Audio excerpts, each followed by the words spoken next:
An economics think tank says arguments being used by mining giant Glencore to keep expanding its controversial McArthur River Mine do not withstand scrutiny.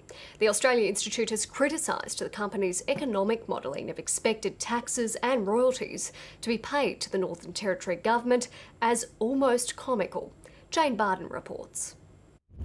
Air and fish contamination by Glencore's McArthur River zinc-lead mine in the Gulf of Carpentaria have left it fighting for survival. It was ordered by the federal and Northern Territory governments to submit an environmental impact statement, justifying why it should be allowed to keep expanding.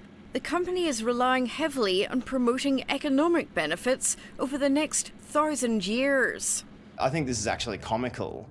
Economists really don't like to forecast anything over 10, maybe 20 years at the most. Here we've got economists forecasting tax revenues over 1,000 years.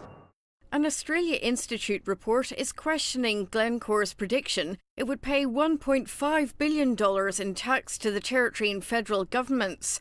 We know that in most years, Glencore don't pay royalties from McArthur River Mine at all. That's because the Territory has a profits-based system.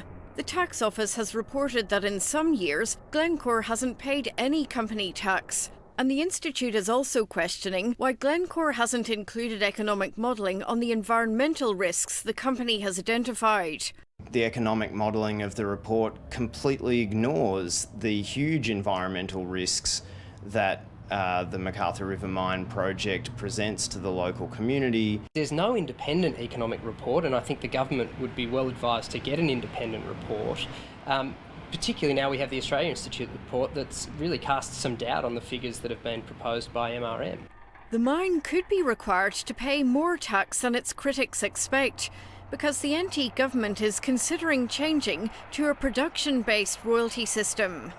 The Northern Territory is the only place with a purely profits-based mining royalty regime, and so I think it's time that we explore those options in discussion and in consultation with the mining sector.